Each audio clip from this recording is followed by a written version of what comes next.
இந்த பூமி பஞ்சபூதங்களால் ஆனது, யாராலும் மறுக்க முடியாது. நிலம், நீர், காற்று, ஆகாயம், நெருப்பு என்ற இந்த பஞ்சபூதங்களால் ஆனது. ஜோதிட நூல்கள் என்ன சொல்கிறது?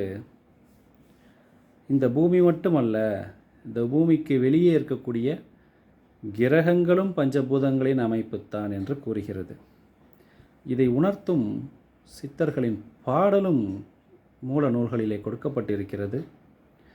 கொண்ட பஞ்சபூதமாய் நின்றவாறு கருதுவாய் செவ்வாயே பிரிதிவாகும் மிண்டிய சுக்கிரன் ரணப்பான பூதம் மேலான அக்னியே குருவதாகும் கொண்டிருந்த வாயுவே புந்தியாகும் கொண்டதொரு ஆகாயமான பூதம் கோதொற்ற சனி என்று குறித்தார் மேலோர் என்று ஜோதிட மூல நூல்களிலே கொடுக்கப்பட்ட இந்த பாடல் என்ன சொல்கிறது? மேலான அக்னியே குருவதாகும்.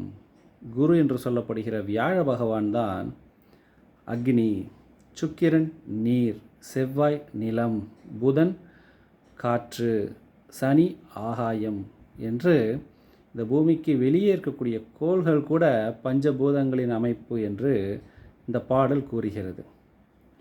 நன்றி, வணக்கம்.